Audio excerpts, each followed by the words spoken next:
Olá, seja muito bem-vindo ao nosso curso SPSEX Preparação. Você está no canal Física MLT e já estamos na 48ª aula. Vamos lá?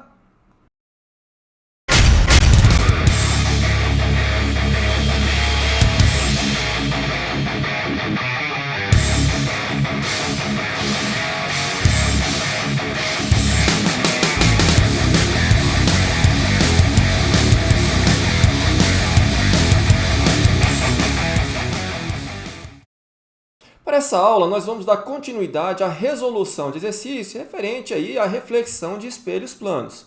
Tá certo? Vamos resolver aí 2 exercícios do nosso material e mais um exercício extra, então prepare o seu caderno. Sem mais delongas, vamos começar! Então vamos lá, vamos dar continuidade à resolução dos nossos exercícios. Então pegue aí o nosso material na página 78, exercício de número 9. Espero que você tenha feito aí a leitura do enunciado com bastante atenção. O exercício aí pode até parecer um pouco complexo, mas nem tanto, tá certo? Então vamos lá, vamos resolver aí esse exercício? Bom, letra A, também letra A, B e C, tá certo? Vamos pegar aqui a figura que representa mais ou menos o que foi colocado no enunciado. Então nós temos aqui o objeto ou a pessoa, tá certo? E aqui o espelho. Tá? Os dois aqui animados de velocidade, ok? Bom, previamente nós vamos pensar no seguinte, vamos pensar somente na pessoa se movimentando, tá certo? Então tá aí. Vamos pensar que o espelho está fixo no solo, tá certo? Então tá aí somente a pessoa se movendo. Então, obviamente, se você tem a pessoa se movendo, você vai ter também a imagem se movendo, ok? E repare no sentido oposto. Lembre-se, tem que ser simétrico com relação ao espelho, não é isso? Ok? Então vamos lá. Nesse caso, você vai observar o seguinte, que a imagem vai ter a mesma velocidade da pessoa em módulo, tá? Porque aqui eu tenho que levar em consideração o sentido da velocidade, tá certo? Depois aí vai ficar mais claro. Por hora eu vou deixar somente o módulo, ok? Então, de acordo com o enunciado, tá aí a velocidade da imagem é igual ao módulo da velocidade da pessoa, do objeto, se você quiser. Agora, nós vamos pensar que a pessoa está fixa no solo, vamos pensar somente no espelho. Então, vamos pegar o espelho com a velocidade dada aqui, olha, né, se afastando da pessoa, de acordo com o enunciado. E aí você já sabe, né, que se o espelho se afasta da pessoa, a imagem também se afasta com o dobro da distância, não é isso? E por que não dizer com o dobro da velocidade? Tá aí, olha. Então, de acordo com os dados que ele forneceu aí no enunciado, essa é a velocidade da imagem com relação ao solo, tá certo? Ok. O que nós vamos aplicar agora é o chamado princípio aqui da superposição. Princípio aí bacana que se aplica em vários lugares aqui na física. E aqui não vai ser diferente. O que nós vamos fazer? Nós vamos pegar esse movimento aqui, olha, e somar com esse, olha, para que eu tenha esse resultado. Repare que aqui eu nem coloquei a representação da pessoa, não é isso? Pois eu coloquei ela numa situação em que ela está fixa com relação ao solo e coloquei somente o espelho se afastando aqui da pessoa com uma velocidade VE com relação ao solo, tá certo? Ao passo que aqui na primeira situação eu deixei o espelho fixo e coloquei a pessoa se aproximando do espelho com a velocidade VP com relação ao solo. E aí eu tenho o resultado da imagem nos dois casos. Então agora nós vamos fazer aí a superposição dos dois movimentos. Vamos somar. E aí o que acontece com a velocidade da imagem? Também, olha, eu vou somar. Observe que nesse caso aqui, olha, eu estou pegando a velocidade da imagem 1, não é isso? Que eu peguei aqui na primeira situação e somando com a velocidade na segunda situação da imagem. Olha aí. Vamos somar, só que obviamente eles estão em sentidos opostos, então vou, claro, subtrair, tá certo? Então vou pegar o maior, 6, menos a velocidade menor, 4, tá certo? Então eu obtenho aqui a imagem, ou melhor dizendo, a velocidade da imagem com relação ao solo, 2 metros por segundo, tá certo?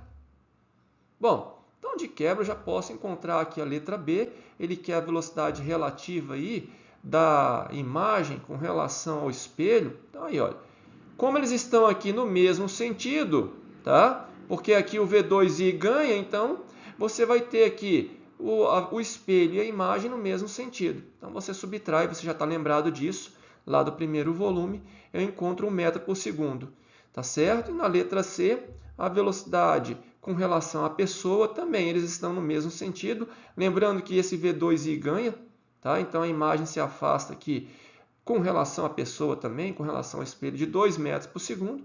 Então, eu vou ter também a velocidade relativa com relação à pessoa valendo 2 metros por segundo. Tá certo? Então, tá aí uma questão bem interessante para você analisar. Pense um pouquinho. Será que eu poderia encontrar a velocidade relativa da pessoa com o espelho e fazer todos os cálculos? Mas aí o que você vai obter é simplesmente velocidade relativa, e não o que ele pediu aí na questão, tá certo? Você realmente tem que pensar nesse princípio aqui da superposição. Então vamos lá, vamos para o nosso próximo exercício. Exercício de número 10 da página 78 aí do nosso material. Espero que você tenha feito aí a leitura do enunciado do exercício com bastante atenção e observado o que acontece na figura. Ela é um pouquinho capciosa aí, tá? Meio tendenciosa. Você tem que ficar esperto para os dados que estão aí, tanto no enunciado como na figura. Então vamos lá, vamos para a solução aí dessa questão. Então vamos pegar aí novamente a figura. Repare que a moça está na posição 3. Não significa que seja o 3 metros aí, tá certo? Ela só está na posição 3. E o espelho, de acordo com a figura, ele vai ficar oscilando entre as posições 1 e 2. Mas entre a posição 1 e 2 eu tenho uma distância de 2 metros. Então você tem que ficar esperto para isso, tá certo? Não se trata aqui de eu ter 1 metro, tá? É simplesmente a posição 2 e a posição 1, só isso. Mas entre 1 e 2, repito, 2 metros. Ok, então vamos lá. Se você não estudou MHS ainda, se quiser, pode pular essa questão, sem problema nenhum. Mas se você já estudou, é uma boa oportunidade para você fazer aí uma rápida revisão, pois nós vamos voltar nesse assunto lá na frente, tá certo? E se você não estudou MHS e quiser acompanhar, vamos lá, não vai ser nenhuma grande dificuldade, você vai conseguir entender sem problema nenhum. Então vamos lá. Olha só, previamente eu vou pensar aqui na frequência angular do MHS. E a frequência angular do MHS ela é dada em termos da constante elástica K e a massa do meu sistema, tá certo? Eu tenho a constante K, foi dado no enunciado, eu tenho a massa do sistema, está aqui, foi dado também no enunciado, eu encontro então a razão dando 100 e, claro, eu tenho que extrair a raiz quadrada. Então, 10 radianos por segundo é a frequência angular aí, olha, do nosso MHS, ok? Do espelho, né? Está oscilando? Tá certo? Ok. Bom, de quebra eu posso até encontrar a frequência, tá? A frequência é exemplo aí do MCU, né? Que o ômega é 2πf, tá? Eu encontrei o ômega, então eu acho a frequência 5/3 de Hz. Já usei o π valendo 3, não é isso que ele colocou no enunciado? Então tá aí. Bom, vamos lá. Voltando aqui à nossa solução. Função horária da velocidade para o MHS. Então tá aí, V igual a menos ômega vezes a amplitude do nosso movimento vezes o seno de ômega t mais φ0.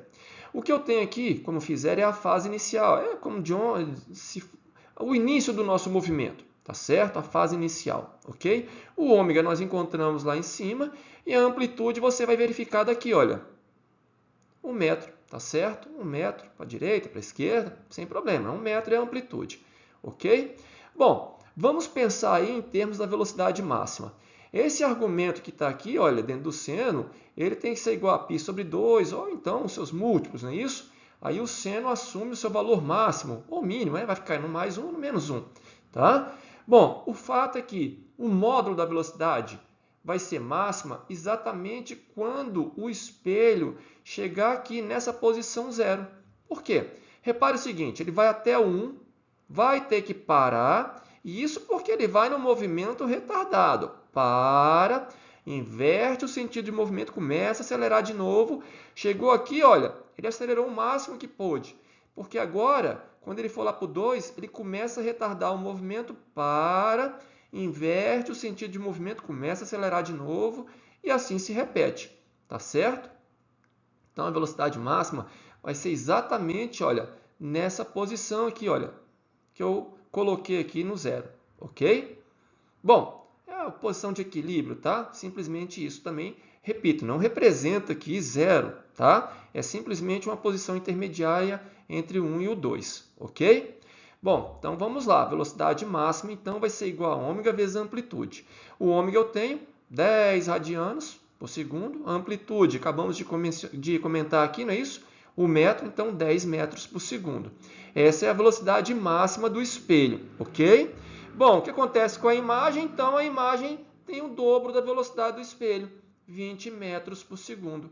Tá certo? Então, tá aí a solução dessa questão. Não é tão difícil, é só você visualizar a questão que ele está colocando de velocidade máxima e lembrar ali no argumento do MHS. Tá certo? Nosso próximo exercício será um exercício extra. Então, vamos lá, vamos pegar aí uma questão do ITA, bem legal essa questão. Vamos para o enunciado. O aparato esquematizado na figura mede a velocidade da luz usando o método do espelho rotativo de Foucault, em que um feixe de laser é defletido por um espelho rotativo 1, que gira a velocidade angular ômega constante, sendo novamente refletido por um espelho estacionário 2 a uma distância d minúsculo. Devido ao tempo de percurso do feixe, o espelho rotativo terá girado de um ângulo θ quando o feixe retornar ao espelho 1, que finalmente o deflete para o detector. Letra A. Obtenha o ângulo alfa do posicionamento do espelho em função de θ. Letra B. Determine a velocidade da luz em função de d minúsculo, ômega e θ. Letra C. Explique como poderá ser levemente modificado este aparato experimental para demonstrar que a velocidade da luz na água é menor do que no ar. Então, está aí a figura que ele colocou no enunciado. Pause o vídeo, anote esse enunciado aí no seu caderno e tente resolver. Espero que você tenha pausado o vídeo, anotado o enunciado no seu caderno e, por que não, tentado fazer aí essa questão. Então vamos lá, vamos para a solução. Bom, letra A, você já sabe que o deslocamento aí angular da imagem é igual ao dobro aí do ângulo de rotação do espelho, tá? Aí não tem segredo, ok?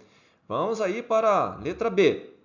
Bom, repare o seguinte, uma vez que o laser é refletido no primeiro espelho, ele vai até o segundo espelho e volta. Então, o tempo total de percurso vai ser igual a 2d sobre c, correto? Esse é o tempo aí que a luz leva para ir e voltar até o espelho. E nesse mesmo tempo, o que acontece? O primeiro espelho tem que rotacionar nesse mesmo intervalo de tempo. E qual é o tempo de rotação do primeiro espelho? Θ sobre ômega, tá certo? Bom, igualando aqui os dois ΔTs, você vai encontrar então que a velocidade da luz vai ser dada em termos da distância d, θ e ômega. Lembrando que esse valor aqui no vácuo e também no ar, porque não, a diferença aí é praticamente desprezível, vale 3 vezes 10 oitava metros por segundo, tá certo? Está aí a velocidade da luz no vácuo, ok? Agora vamos para a letra C? Então vamos lá. Olha, a ideia seria colocar um recipiente contendo água. Claro, tá certo? Só que esse recipiente aí, ele deve ter as paredes transparentes e, claro, com espessuras desprezíveis, porque eu não quero atraso da luz ao atravessar as paredes. Então, eu vou desprezar as espessuras das paredes desse nosso recipiente, tá certo? Bom, agora, se eu conheço aqui o comprimento do recipiente, tá? O tempo de percurso, que será maior, tá certo? Eu posso determinar esse tempo de percurso, ok? Vamos ver aqui? Então, tá aqui, olha. Colocamos aqui o recipiente contendo água e vamos desprezar aqui as espessuras, tá certo? Como eu falei, ok? Bom, e aí, olha, tá aqui o nosso espelho, mesmo aparato, tá? Só mudamos aqui ao introduzir esse material aqui contendo água, esse recipiente contendo água, ok? Bom, então vamos lá.